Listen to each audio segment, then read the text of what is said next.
Hello friends, आप सब कैसे हो? आई होप आप अच्छे हो गए। आज हम आपके लिए लेके आए हैं द हिंदू न्यूज़ एनालाइज इन हिंदी। हम आपके लिए द हिंदू न्यूज़ को हिंदी में पढ़ाएंगे।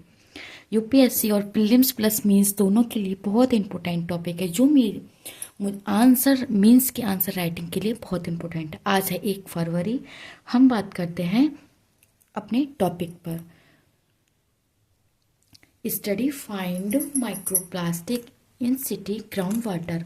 मतलब जो हमारे पानी पानी के अंदर जो माइक्रो प्लास्टिक देखने को मिलती है, हर जगह सिटियों से आती है, उसके बारे में बात करेंगे। दिल्ली के भूजल में माइक्रो प्लास्टिक पाए गए अध्ययन में, मतलब जो दिल्ली के अंदर जो पानी में जो माइक्रो प्लास्टिक पाए गए, हम उसके बारे में बात करेंगे।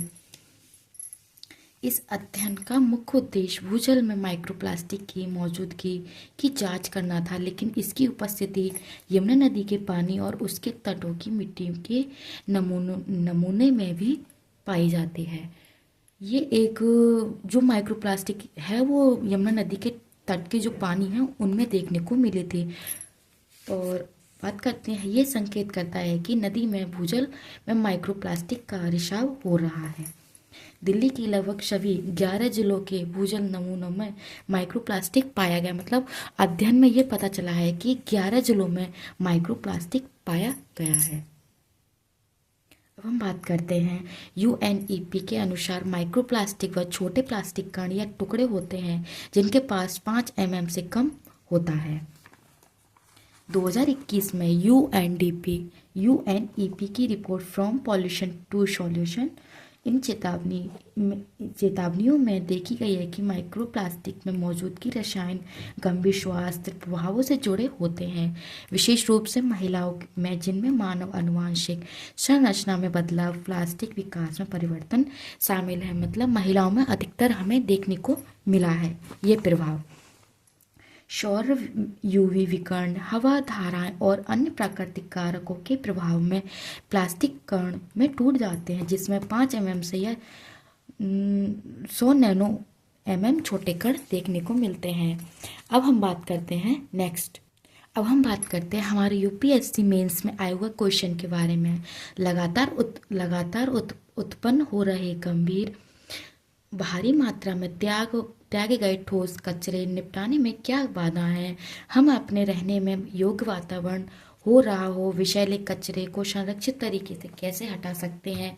ये हमारा 2018 में आया हुआ क्वेश्चन, जो हमारे लिए बहुत इंपॉर्टेंट है। मैंने इसी के आधार पर आपकी जो प्रॉब्लम्स हैं उन्हें सॉल्व करने की कोशिश की है।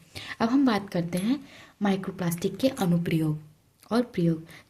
चिकित्सा एवं उपयोग रसायन को प्रभावित रूप से करना और छोड़ने की क्षमता के कारण उपयोग किए जाते हैं। औद्योगिक अनुप्रयोग मशीनीकरण की सफाई के लिए, एयर ब्लास्टिंग प्रौद्योगिकी और सिंथेटिक वस्त्र के उत्पादन में किया जाता है। सौंदर्य प्रसाधन और व्यक्तिगत देखभाल उत्पादन, चेहरे के स्क्रब्स, टूथपेस्ट और अन्य व्यक्तिगत देखभालों में उत्पादन किया जाता है। माइक्रोप्लास्टिक का प्रयोग और अनुप्रयोग करते हैं। माइक्रोप्लास्टिक से संबंधित चुनौतियां।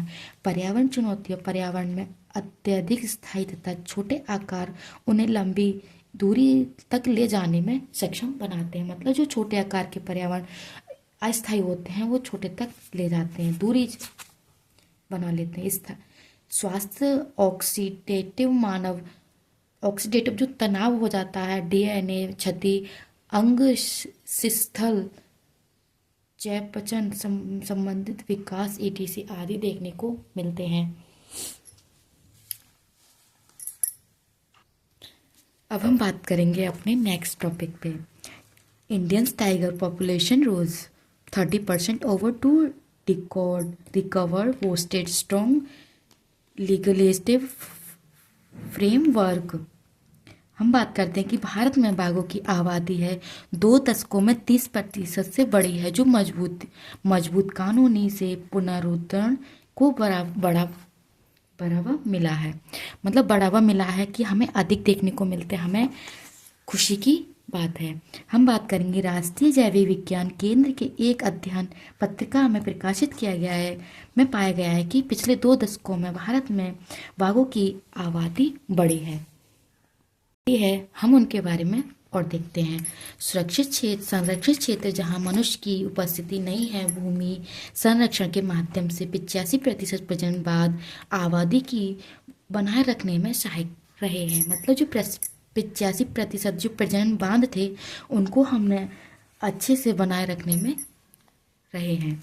अध्ययन के अनुसार भारत में बाघों की पुनरुद्धार को मजबूत करना अध्ययन के अनुसार भारत में बाघों के पुनरुत्थान की मजबूती कानूनी ढांचे से बल मिला है, जिसमें वन्यजीव संरक्षण अधिनियम, वन संरक्षण अधिनियम और राष्ट्रीय वन संरक्षण प्राधिकरण शामिल किए गए हैं।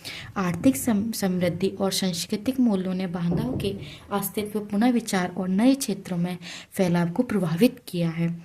जिन क्षेत्रों में वन संसाधन पर निर्भरता कम है, सामाजिक और आर्थिक स्थिति बेहतर हुई है। मतलब जिन क्षेत्रों में वन जो संसाधन है वहाँ पर संसाधन की उपस्थिति है, वहाँ पर अच्छा हुआ देखने को मिला है, वहाँ और जहाँ पर कम है वहाँ नहीं है। आर्थिक स्थिति बेहतर है और वहाँ बाघों की संख्या में आर्थिक वृद्धि देखने को मिली है। भारत सरकार द्वारा 26 जुलाई 2024 को जारी आंकड़ों के अनुसार दुनिया में 70% जंगली बाघ आबादी भारत में है। अब हम बात करते हैं आंकड़ों के बारे में। सरकारी आंकड़ों के अनुसार 2006 में बाघों की संख्या 1411 थी और जो 2010 में बढ़कर 1706 हो गई है, 706, और 2014 में बढ़कर 2226, 2018 में 2967, 2024 में भारत की कुल आबादी की संख्या 3167 तक पहुंच गई है। और हम बात करते हैं पर्यावरण, वन और जलवायु परिवर्तन मंत्रालय MOEFCC के तहत वैधानिक निकाय के बारे में बात करेंगे। 2006 में स्थापना वन्य जीव संरक्षण अधिनियम 1927 के तहत किया गया था। NTCR संरचना पर्यावरण, वन और जलवायु परिवर्तन मंत्रालय के प्रभावी मंत्री अध्यक्ष के रूप में 3 संसद सदस्य सचिव, पर्यावरण एवं वन मंत्रालय के अन्य सदस्य बैठते हैं। ए प्रोमेटिक पिक्चर आर्थिक सर्वेक्षण भारत का विकास की चुनौतियों की उजागर करता है। कोविड-19 महामारी के बाद 4 वर्ष तक तेजी से बढ़ने के बाद अब भारत की आर्थिक वृद्धि धीमी पर दिख रही है। स्टॉक मार्केट में गिरावट, रुपये उम्मीद से तेजी से कमजोरी हो रही है। इसके अलावा नई अमेरिकी सरकार के वैश्विक व्यापार और व्यवस्था प्रभावित करने के इरादे पर भी चिंता दिखाई है। आर्थिक सर्वेक्षण 2024 में 24 से 25 में चेतावनी दी है कि वैश्विकीकरण के कमजोर होने की स्थिति में भारत की अपनी आंतरिक क्षमताओं को ध्यान केंद्रित करना होगा। 2025 से 26 में वास्तविक GDP वृद्धि दर 6.3% से 6.8% हुई है। भारत की आर्थिक वृद्धि दर 8% तक नहीं पहुंची तो 2047 तक विकसित राष्ट्र बनने का सपना जो है कठिन हो जाएगा। मतलब हमारे जो 2047 तक विकसित भारत का जो सपना है वो हमारा अधूरा रह जाएगा। फ्रेंड्स, आप सभी को मेरी जानकारी कैसी लगी, नोट्स कैसे लगे, कमेंट सेक्शन में बताना एंड वीडियो को ज़्यादा से ज़्यादा लाइक करना, शेयर करना ना भूलें। और कमेंट सेक्शन में ये भी बताना फ्रेंड्स कि आपके लिए ये कितने हेल्पफुल होते हैं।